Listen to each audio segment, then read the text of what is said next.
Welcome to historic Three Island Crossing State Park in Idaho. We stopped at Three Island Crossing State Park in part because of the history of this area. The Oregon Trail pioneers in the mid-1800s used this section of the river, of the Snake River, to cross from the southern bank to the northern bank.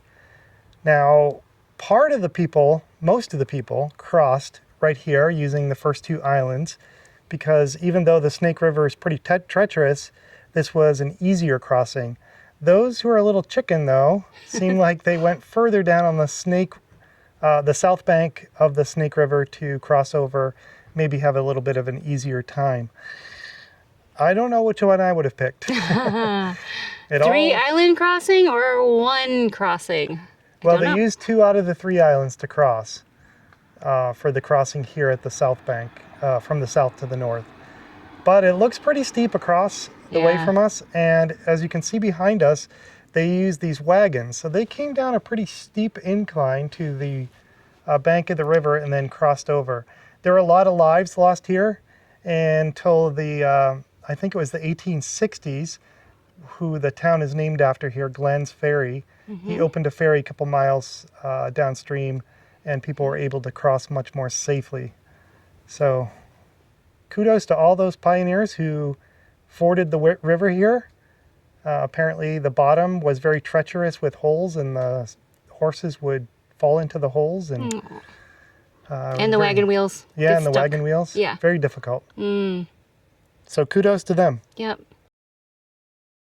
After 3 years, we're back here at Three Island Crossing State Park. We liked it enough, we knew it enough that we knew we would like coming back here.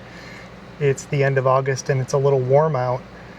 So it's nice to have electricity, and that's what we looked for picking this place. Right. We also like the history.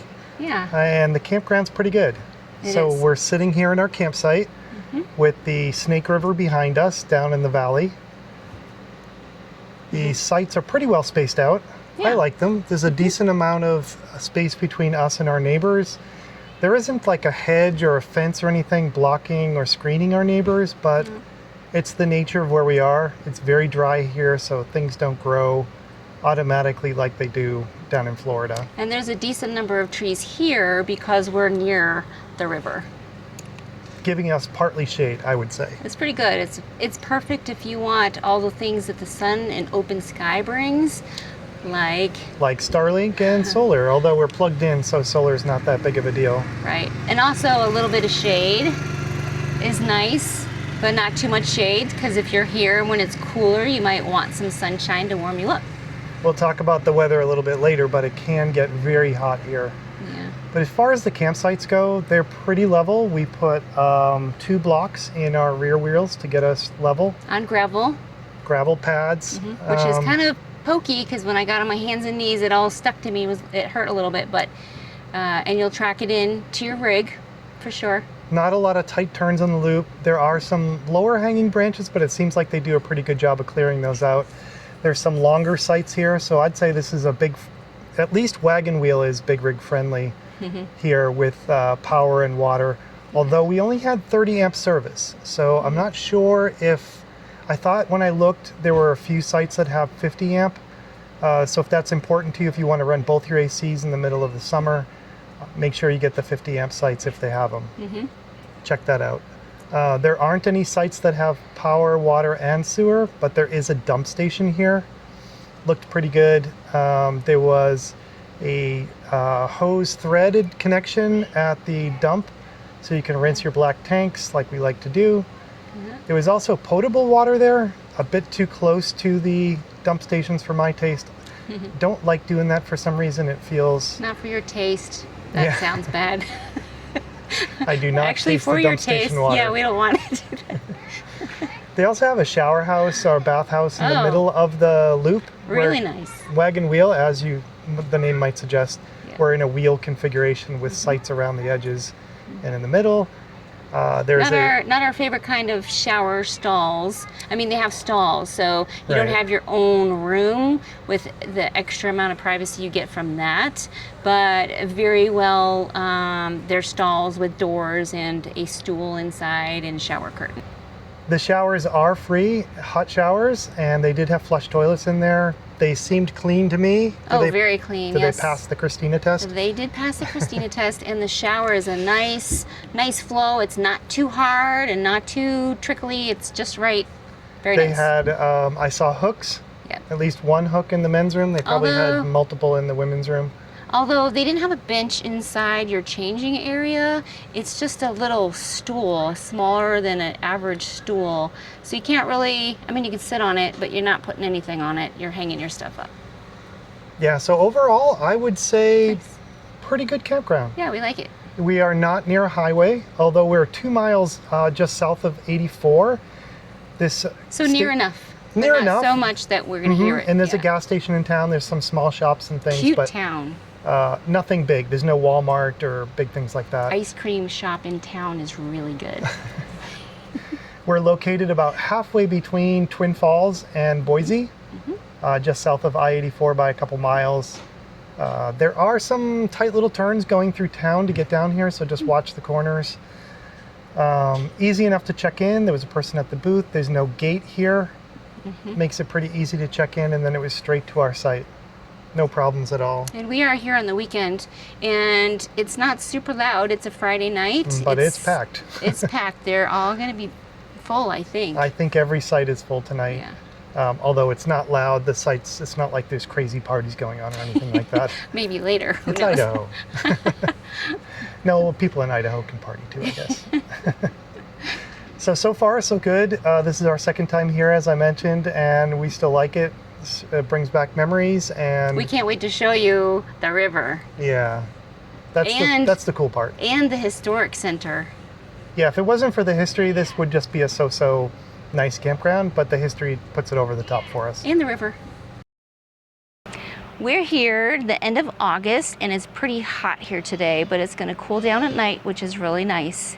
The best time to be here for the most comfortable temperatures is the beginning of June and the beginning of September, because this is one of these areas where it gets really hot in the summer and really cold in the wintertime. So there's not a really big window of opportunity if you want the perfect temperatures. This campground, though, this park is open year-round, so you can come here in the wintertime. Just hope that you have heat and hope you have AC in the summertime. All right, one of the things that's super important to me, connectivity. So how do we do here? Well, cell service is actually pretty good. I measured it on speed test and got great numbers. So no problems for streaming things or video calls. Also with Starlink, it's killing it here. We don't have any trees over us, so no obstructions for us, and we're getting great speeds up and down on Starlink. So if this is such a good campground, how do you get here? You can book online through the Idaho State Park website for the state park, and I'll have a link in the description for that. You click on Find a Spot, you put in your zip code to see if you're in state or out of state, and then you can find a spot.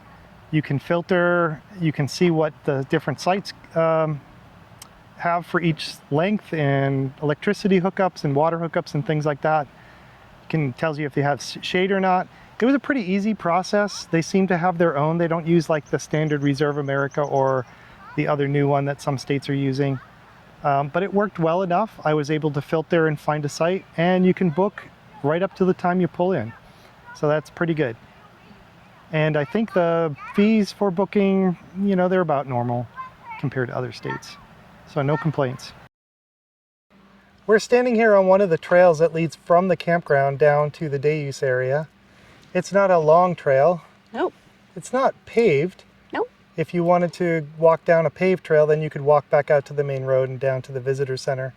This one's a little rocky and it's a hill. Dusty. We're on a hill too. A little bit of a hill. Yeah. Not too difficult. No, you could ride your bike and not wipe out. Yeah, this is a great place. This kid's playing around behind us. We just keep having to stop the recording because they keep running behind us. They're having a great time. Yeah, they're having a great time. There is a few other activities. We didn't see a playground for them, but since, like we said, we're in a loop, the kids could ride their bikes around the circle. Or down the trails. Down the trails. To the water. There is a big middle area that's grassy, so you could set up volleyball and things like that. Nice and flat. Yeah. Yes. Be great for And that. big, yeah. What else do we see? One of Christina's favorite activities. Bird watching? Horseshoes. Horseshoes. I love horseshoes. Yep, so 2 pits, horseshoe pits, and I just saw a hummingbird hovering in the tree up there. So bird watching's on the list, Yes. and picnicking, because they have a day use area. Picnicking, yes. There It's is a on there. day use fee here, so if you're not an Oregon resident, be prepared to pay We're when not in you're coming Oregon. We're in Idaho. in. Idaho. They all run together. We don't know what state we're in.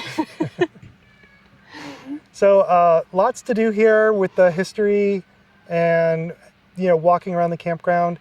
You probably want to bring some activities for your kids if you're coming here with kids for an extended period.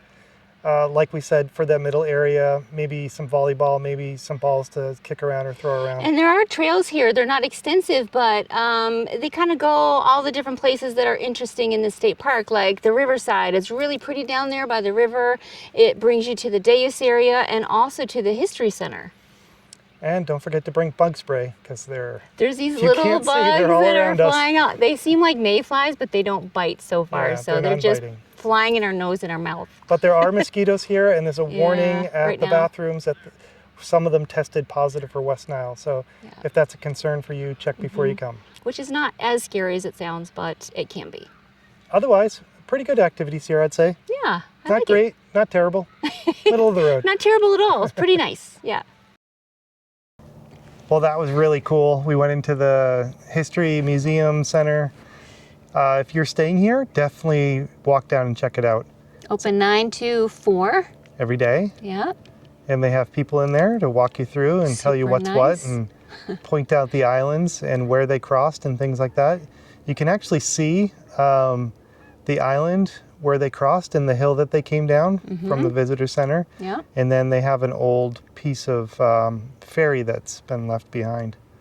I don't know, it's probably not original ferry, but There's a trail that goes down and fun little footprint stamped into the cement that shows the oxen footprints and people footprints and all kinds of paths to follow to really interesting historic areas. I love it so much. yeah, it was super cool. Yeah, Worth spending an hour in for sure. and taking it all in. And we can list that as an activity at the state park. Well, we spent a quiet night here at 3 Island Crossing State Park. It was pretty good. I think previously I said there were no trains and no highways. Well, there was a train. You can very faintly hear the highway back there. Yeah, the train wasn't it's bad at all. nothing. We heard Yeah. it blow its whistle, but it really didn't bother anything. It was pretty far away. Yeah. And there are 2 dump stations, I found out this morning. So they can dump 4 people at a time. Are they? There is a lot of space between them too, right? Yeah, Yeah. yeah. I think maybe one is supposed to be for one loop and one is for the other. I don't know, but it's pretty good that they have 4 spots. There's a lot of people here that could be dumping at the same time. Overall, pretty good night. It was packed, but not loud at all. No. I don't think. No, and it was packed, and it's a holiday weekend, so people are here for a long weekend, and all the little kids are running around. They had a there's- blast. There's chalked up. The road is chalked up with lanes for their bicycles, and but it's a great park, quiet and beautiful.